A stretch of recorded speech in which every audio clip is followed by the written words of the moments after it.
today I want to talk about a few things and kind of what it means to cultivate an audience and what types of audiences there generally are and the positive and negative side effects about them. Now, this will mainly focus on the Dream and the John Swan audiences and Dream's recent controversy, which yes, will be covered in this video, so just be patient if you don't hear me talking about Dream the first few minutes. I promise you, all of this stuff will be covered. Now, the reason I want to talk about these two specifically is because they did pretty much the same thing, give or take, which is lying about an innocuous situation and just sort of escalating everything through these lies. But the fact that their audiences, despite the fact that they did pretty much the same thing, reacted in very different ways. I should also mention, before stupid people in the comments say something, the cult leader in the title is a joke about, oh, YouTubers are cult leaders, because everybody has in their audience that small minority of just cult following. And of course that applies to Dream, John Swan, and everybody in this video. Most of you probably remember John Swan's controversy because it wasn't that long ago, and if you're watching this channel, you've probably seen something about it. But in case you haven't, or just to refresh you, I'll give you a TLDR. About a year ago, John Swan logged in on Discord and messaged another YouTuber, Hardly TBS, and was pretending to be Dream, sending fairly harmless messages about stuff like a Minecraft sex mod. He was just doing a little trolling. Now, that's not really the issue I have with this situation. The problem is when Dream called him out for it, which it was kind of very random for Dream to post about it, which I think wasn't the best way to handle the situation. I think he should have messaged John privately. However, instead of being like, haha, yeah, I did this silly little thing, and being like, yeah, whatever, who cares, John decides to lie about it and blame it on an autistic 12-year-old. And not only did he lie to his audiences, but he lied to his friends who defended him and then ended up looking really bad because of his lies, and they ended up looking less credible as people as well because of it. So it didn't just negatively affect the audience he was lying to, it negatively affected his friends. As you guys know, John and I are on good terms, as are pretty much all of John's friends. However, both from friends and audiences, he was criticized very harshly. We have made it very known what he did was unacceptable, we disavow it, and he is on very thin ice. So let's take a look at how his audience has responded. Ableist freak, get away from him! First of all, he's not ableist. And let me explain this, because there are valid criticisms against John and there are invalid criticisms against John. And there are criticisms that are exaggerated, and this would be an exaggerated criticism. Now, I'm not sure if they're talking about the autistic 12-year-old thing, which I know Boblex and I have both said that we have an issue with because we are autistic, and there was no need to make the 12-year-old autistic. It just, no, don't do that. Well, you could possibly call that action ableist. That's one action out of very many actions that John has taken, and if you know anything about John or his friend group or the people he spends time around, a lot of us are neurodivergent, and a lot of his audience is neurodivergent, and he doesn't really discriminate against them at all, ever. In fact, he treats them like he treats everybody else, which I actually appreciate. And as ableism is specifically discriminating against somebody for being neurodivergent or disabled, he doesn't really fit the profile. You can say the autistic 12-year-old story was ableist, but you can't really call John an ableist as a person because I really don't think that's accurate, nor do a lot of other neurodivergent people. The best way I can put it is like, let's say this. Somebody steals a rotisserie chicken once from a grocery store, and then they don't ever do that again. You could say, yeah, they stole something, right? But you wouldn't label them a thief, right? Because they've done something once, and that's not really a defining characteristic of them. That's pretty much the same thing. X to doubt, empathy is a trait that's pretty elusive for sociopaths. People who have no psychological education or licenses just love to diagnose people as sociopaths, which, may I add, is not a clinical term. The term they're looking for is actually antisocial personality disorder, which, by the way, I may add, not all of them even want to cause harm. Some of them just want to be left alone. Regardless, if you're not a licensed psychologist, you shouldn't be diagnosing people. So you can say somebody has sociopathic traits. You can say somebody may seem mentally ill. You can say an action seems sociopathic, but to label somebody as a sociopath is very dramatic. Now, I know a lot of people use the term psychopath in a non-clinical way that means, hey, this person is crazy. I understand that, and I understand some people are using sociopath in that way too, and it's gearing towards what psycho and crazy are more used as for. However, a lot of these people, like this person, are implying that John Swan cannot feel empathy, which they have absolutely no way of knowing, because not only are they not licensed psychologists, they're not his licensed psychologist. It doesn't change the fact that you might have a personality disorder. Not only did what I just said apply to this, but this kind of makes it seem like y'all hate people with personality disorders, which, if anything, is more ableist than anything John Swan said. We all make mistakes, and we all don't forgive, bitch. Of course people aren't required to forgive John Swan, and I wouldn't be mad at anybody for not forgiving him. But the thing is, this basically shows that a lot of people didn't forgive him, and that the audience was kind of harsh. Indeed, but we don't all double down on stupid little things to get backed into a corner and make a mountain out of a molehill. Yeah, I can honestly agree with this criticism of John Swan. I think it's pretty accurate. I don't lie for 3 weeks or 7 months when I make a mistake, though. I take accountability for mine. It's what someone responsible would do. Like you said, we all make mistakes, so might as well be honest when called out. Yeah, I completely agree with this. I think this is kind of the best take, which applies to both Dream and John Swan, John being 3 weeks referenced here, and Dream being the 7 months, which I will get into. But as you can see, John's audience has a kind of no bullshit attitude. They're like, hey, you know, we're not going to kick you from the community, but you need to be held accountable for this. So what did Dream do? Alright, so let's kind of get into the Dream drama here. So about 7 months ago, Dream was accused of cheating on his speedrun, and he was pretty harsh to people who were like, yeah, you cheated, and vehemently denied that he cheated, even hiring a professional mathematician to prove that he didn't cheat. He went to great lengths to cover up his cheating, which is kind of similar to what John Swan did. Now recently, Dream made an apology on Pastebin, which I will have the screenshots show up here if you want to look at them. I don't feel like reading them all because it's just going to take up too much time and it's easier for you to read.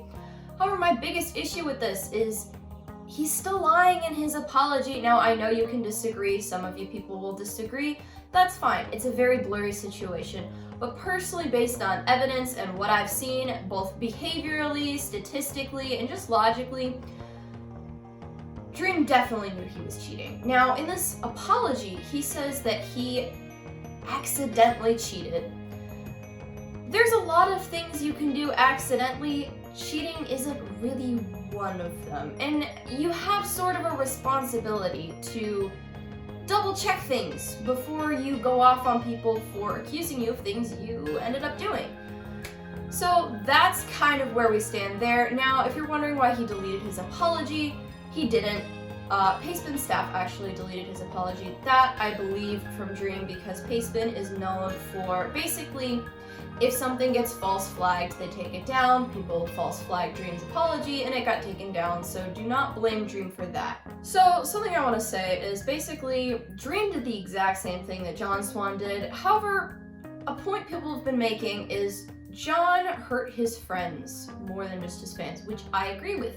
That's true. However, Dream calls his fans his friends and his family.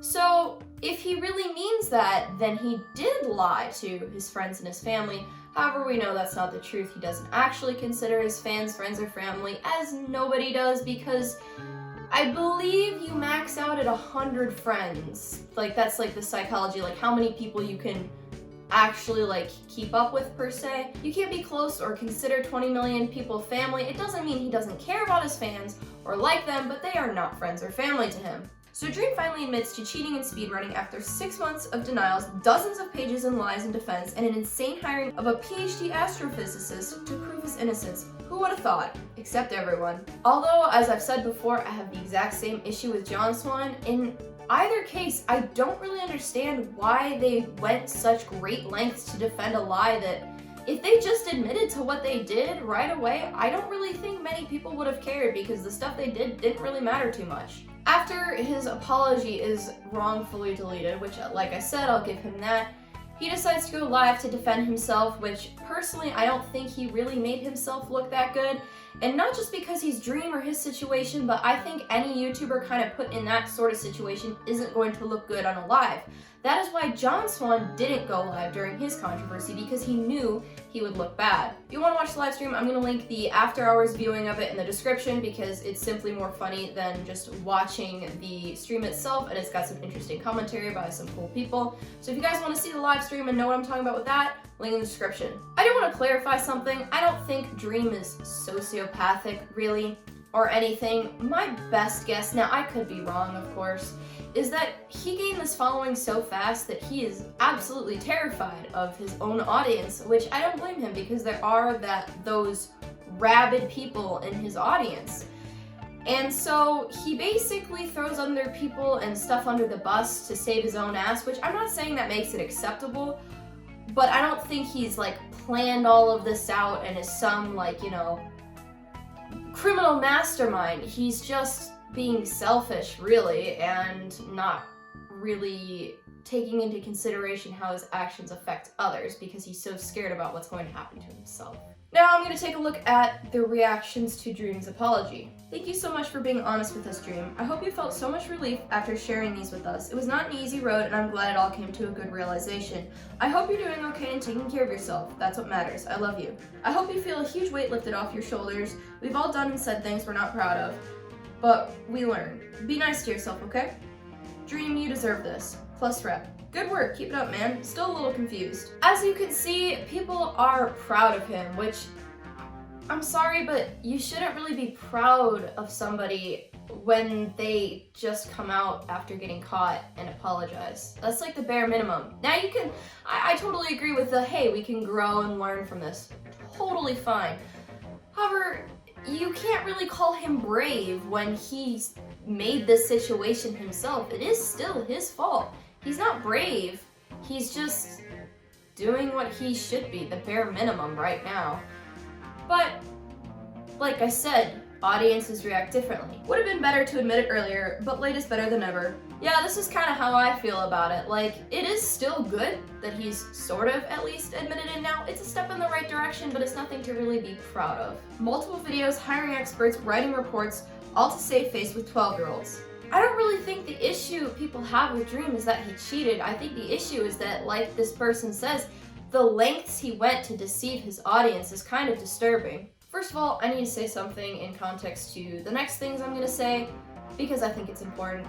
When I say audience, I pretty much mean the vocal minority that's most active in Twitter and the YouTube comment sections. You can watch any of the creators I mentioned and be a very cool person, and these stereotypes won't apply to you. So please don't think that I'm trying to shit on you specifically, or if these things don't apply to you, don't think that I think they do. But this is just the most vocal group of people in whoever's audience. So why did these two audiences have such a different reaction for very similar things? Two things. One being the type of content the two creators create, and two being the creators' just general behavior and attitude. Let's talk about the type of content they create first. Swan is a commentator. He makes videos very critical of others, and so his audience is going to be very critical of others, including himself. They have a more no bullshit type attitude. He also makes fun of stuff, so he needs to expect to be made fun of. Dream, on the other hand, he has an SMP, which is basically like this Minecraft, like it's like a story. It's like people watch it like they'd watch a Netflix show. It's not Dream, it's Dream's character in the SMP.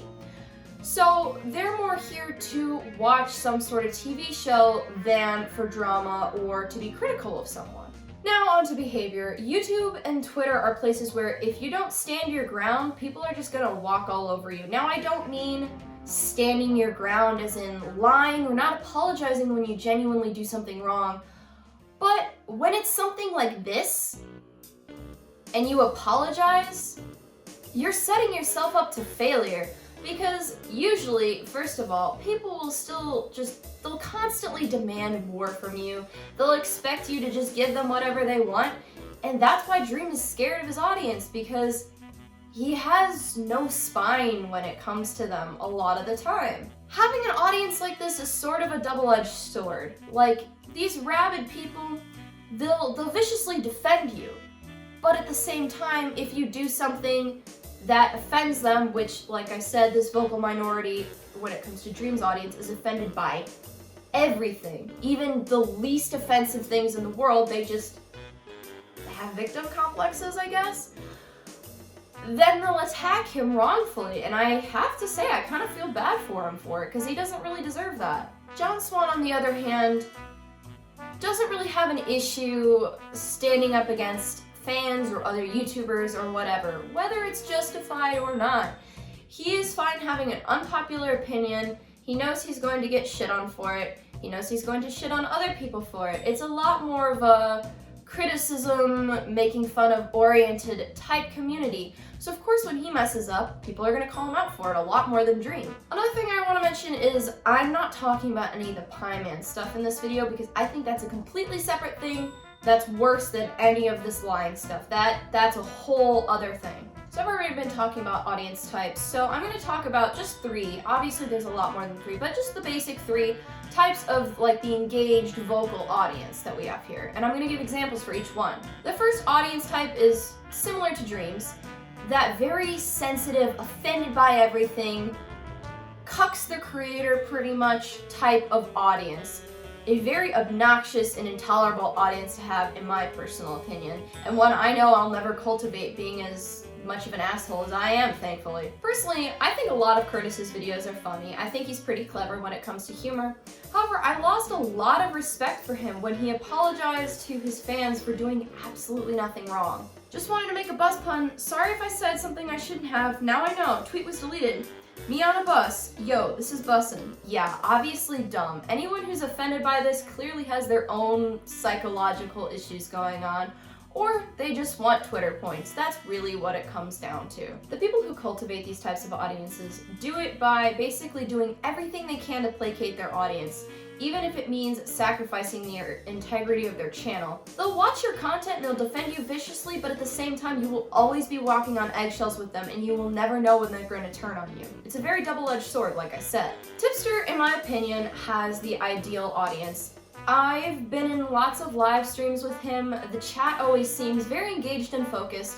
They may have discussions among themselves where they don't agree, but for the most part, it's civil.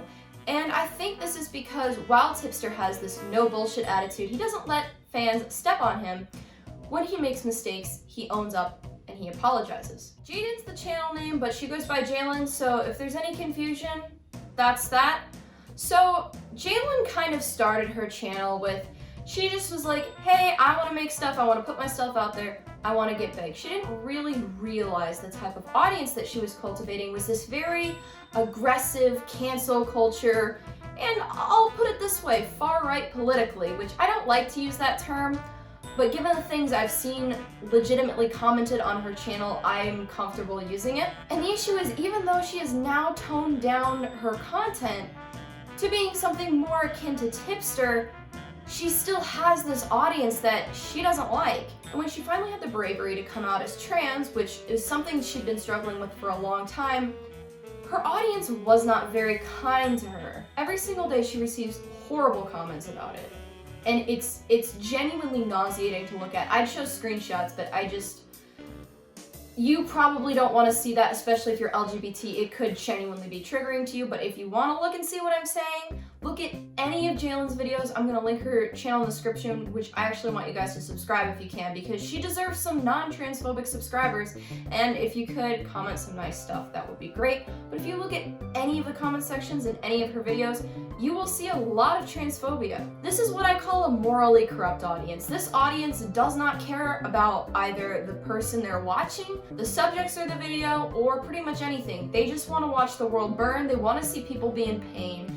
They just kind of get off on everybody else's misery. Hopefully, now that Jalyn's toned down her content, those transphobic people will leave, no longer be interested, and leave her alone, and she can get the type of audience that she truly deserves, which is an audience that loves and accepts her for who she is. So like I said, please go subscribe to Jalyn, link in the description. She does commentary videos. She puts up multiple every week if you want to stay caught up on drama. I'm happy to say that from what I've seen, most of my audience is akin to tipsters, which makes me very happy because like I said, that's sort of the ideal audience. Now, there's always going to be a few bad apples in everybody's audience, and as Dream has stated, he tells his audience often not to harass others, but they don't exactly listen. You can do things to mitigate how much your audience harasses people, but at the end of the day, you'll never be able to completely control everybody, which is something that I understand, and it's unfortunate. However, you do choose what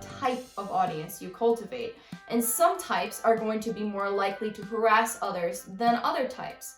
So instead of cultivating a negative audience and then trying to control them, which is impossible, the best thing you can do if you're starting out is to just try and cultivate an audience that simply doesn't do those things. As I've mentioned, I don't think any of the YouTubers I've mentioned in this video are bad people, and while some of them have made mistakes, I think that they deserve, some criticism, maybe some laughs, but I think they can all learn and be better people, and I think all of them have a lot of potential as content creators. So please don't send any hate to them. Like I said, I don't ever condone that, which is something I say a lot because I don't want to cultivate an audience that likes to harass people. I hope you guys enjoyed this video, and I'd really love to see your thoughts about pretty much all of this stuff in the comments, or other YouTubers that you think have an interesting audience type. And as always, leave a like, subscribe with notifications on. I will catch you on the flip side.